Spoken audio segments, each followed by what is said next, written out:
Ladies and gentlemen, do you want to see an amazing video game?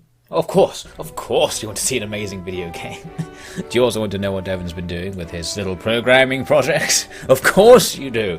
Why would you not? There's literally no reason not to want to know that. That's why we're here today, to have a look at Fire Emblem. I mentioned in a previous video ages ago, when talking about Total War Devin, that I'd reached a sort of a dead end because it was so poorly programmed by myself that a lot of the things I needed to do to continue the game required me to basically start again and redo whole systems on the technical side of things.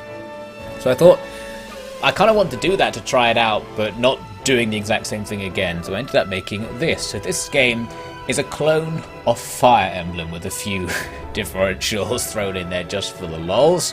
And we might as well take a look at it. All these buttons don't really do anything, but this one is very important because we can go into the battle screen.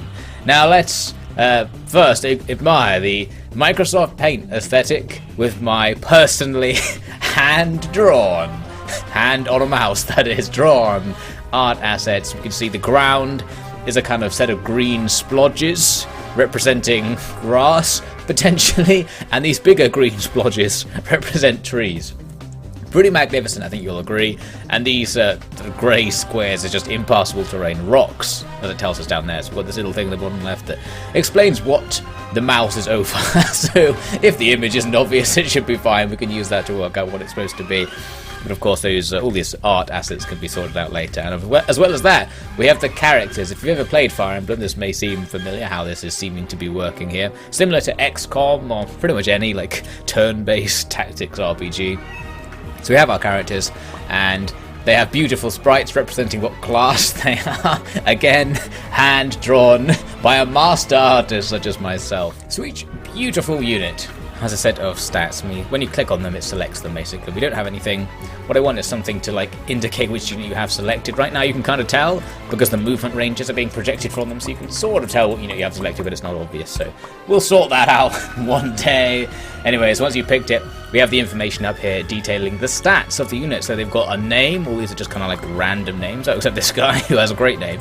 And yeah, a class, the levels, and health. That's a health bar. It's not very good. I want to throw in like an experience bar or something underneath if I can ever be bothered to do that. And then our main stats here: attack, magic, skill, speed, and defense. And Fire Emblem pros may know that there are actually two other stats, resistance and luck, in the game system I'm stealing this from. But I decided they were not required for my game. I'm doing a little bit of a simpler setup when it comes to stats. So resistance was your magic defense. So in my case, your magic stat will also represent your magic defense, as well as offense, with various effects on how that's going to affect how classes interplay compared to in Fire Emblem. Because of course this is Fire Emblem, it's completely different, of course. Anyway, we also had some items down there. Items you can use each turn. They don't do anything right now. One day, that may be very important. And we have our weapons up here. So each character can have an equipped weapon and a reserve weapon. You can just kind of switch them around whenever you want. And you can see how it affects your stats, your attack and skill change based on what weapon you have.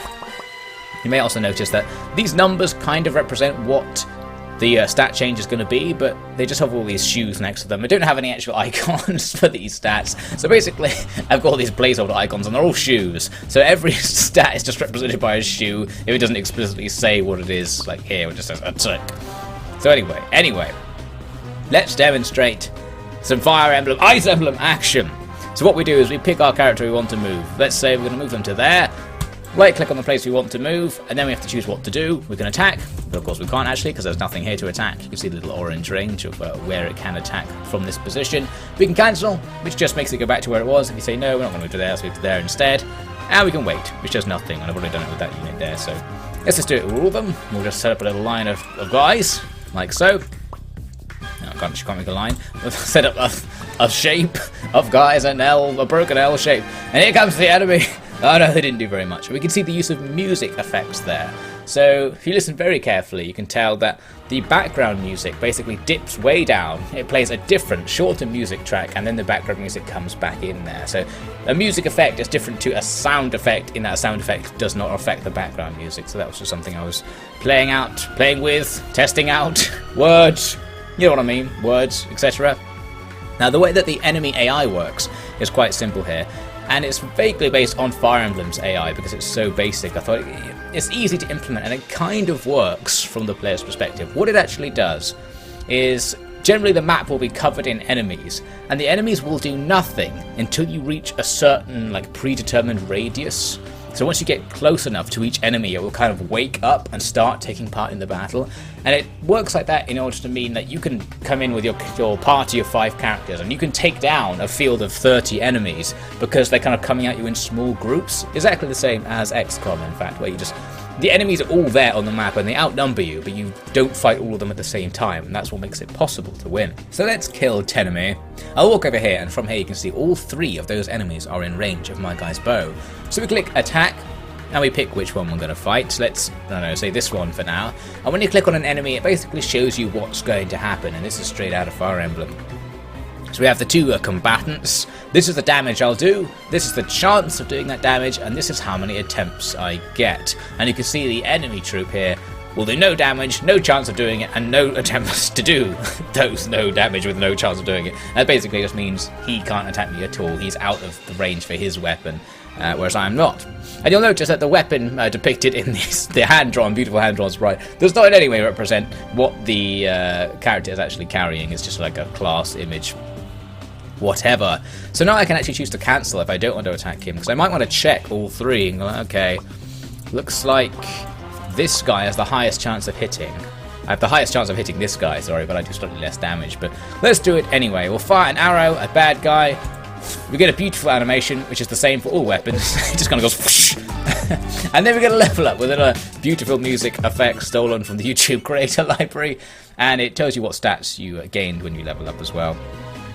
So that those stats that you gain level up are based on what your class is. So each class has a kind of different profile for what stats they will tend to level up. It's kind of a little bit random. This is also stolen from Fire Emblem, where when you level up, there's kind of a probability to level up each stat, and the probability for each stat depends on your class. So this guy, Fighter, I think that's the generic class where they're all equally likely to go up. But if we take this class, Stalwart, which is a tank class, you're most likely to level up, I think, is your defense and your skill.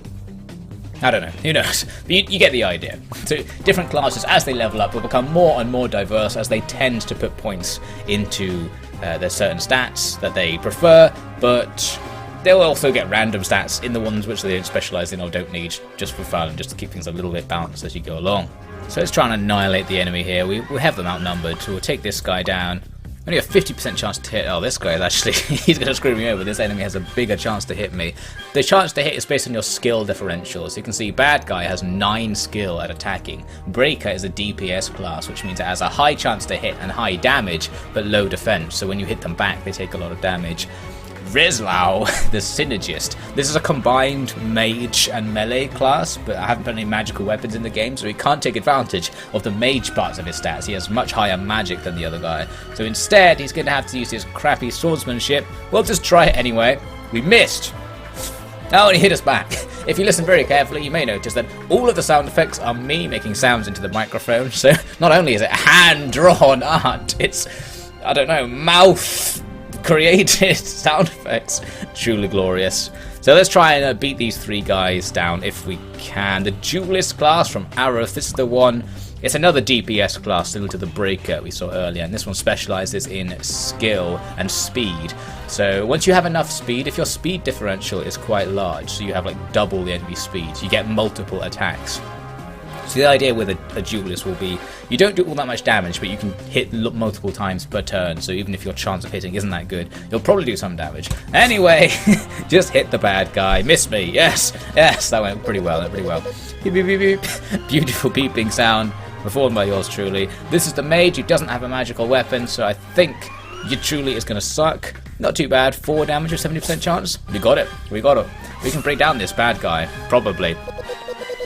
Now, if we were playing the game properly, we might want to actually utilise some tactics here. You can see I'm just attacking at random. Because really, you want to look at your characters and pick the ones who have high defense stats and put them more out there so the enemy is more likely to attack them. Fire Emblem has a basic AI, which I haven't even implemented here, which is, I believe, it attacks the lowest defense unit on your side that it can reach that turn. So if you put your tanks out in front of everything, they'll probably be the only units the enemy can reach that turn, and instead they'll just send all their units to attack your tanks and do no damage. And In this game right now, it's actually even more basic. It just attacks the nearest enemy. So just putting your tanks out front is enough, and they can be just in front of your line, and that will do. This tank will attempt to fight this guy. He actually did. Had a pretty low chance of doing it. Got away with it. Took a bit of damage too. So there we go. All our things have moved. It's the enemy's turn again. Looks like we activated another enemy there. This guy misses me. Yes! We took that guy down with the counter attack. Bad guys coming in on Iope. That guy got tons of experience for that kill. Nice one. Reslau taking a big hit. He's on 1 health. The enemy's on 1 health as well. What I want to do is permadeath. So similar to XCOM or Fire Emblem on hard mode, where if a character dies, they die permanently, and that's one reason why I've taken away the stat of luck and taken away the concept of a critical hit from games similarly designed to this, because I don't think, like in a permadeath game, I don't like the idea of critical hits just being a thing, because it means it basically encourages save scumming. You can take big losses for reasons just completely outside of your control, and it doesn't feel good, doesn't feel fair. So I want it to be so that you can lose your party members due to your own mistakes, or due to picking a fight that's really hard to win, but that you felt under control and that you could have done things differently. So that's why I threw critical hits out the window. So where's that guy who got moaned? There we go, Reslau. So Reslau's half dead. So what we can do is move away from the enemy. We'll move to here, and now I can choose to use an item to get some of my health back. So we'll use test heal item. There we go, he has 10 extra health, and that counts as using his move up. So now can't do anything. 60% chance. We got him. That's another enemy down. And we get a nice bunch of experience for taking that guy down. And the experience you get is based on the difference between your level and theirs, basically. So, Old Man Devin, can you finish this enemy off for us? Yes, easily. You missed! You fucker! He gets 2 hits though. Yes, the second hit the enemy. Fantastic. So we've cleared out all the enemies nearby. And I think one more enemy was looking like he was going to come towards us there. Yeah, this guy's been drawn up. And of course, what we want to do now is just not move. We want to draw the enemy in to die before we go and trigger more enemies. That's the basic strategy of working your way through large groups of enemies in a game like this. So, I think that's pretty much it. Nothing else really to demonstrate. You could press end turn if you just want to do nothing. And it'll just make all your guys stand where they are. They're all the guys who haven't done anything yet stand where they are. So you could move 2 characters and say that'll do. End turn. I guess one thing to consider with the strategy is what order you do things in, because that will make a difference. So for example here, this guy is blocking Old Man Devin from walking to there. And if Old Man Devin was there, he could shoot an arrow over the top and hit that enemy. So what I kind of want to do here is have the duelist attack their duelist, which looks like it won't go all that well. Let's just do it anyway. We got the hit. And he hit us back. What a bastard, that guy's a higher level. But anyway, now that he's out the way, we can put Old Man Devin here and make arrow attacks against him. It's a miss! How dare you! Anyway, so yeah, you get the idea. It matters what order you do things in, so there's a nice bit of tactics in this real-time tactics. Turn-based tactics, it's not probably real-time tactics. So, that's pretty much it. That's the battle system at the very least. So, the context this battle system is going to be in is going to be like... How to explain it? It's going to be a tiny bit like Mount & Blade.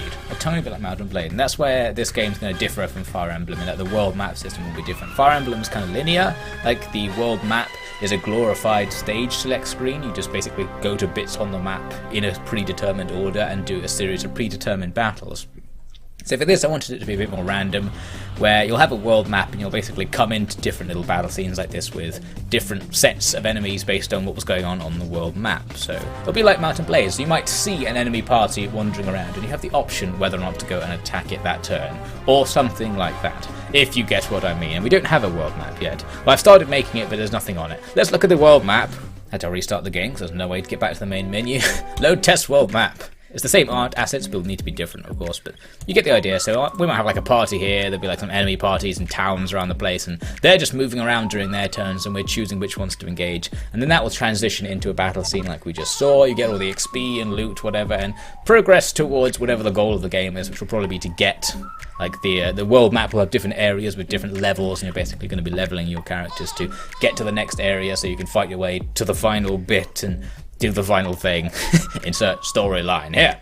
I've rehashed a lot of the Total War Devin assets, like the pathfinding, well, pretty much especially the pathfinding. It actually has better pathfinding than Total War Devin. Total War Devin's pathfinding was really laggy. We've got A-star pathfinding rather than, what was it? Dijkstra algorithm pathfinding, which is basically better. Not that it matters, because this game's much more simple and the pathfinding doesn't matter so much.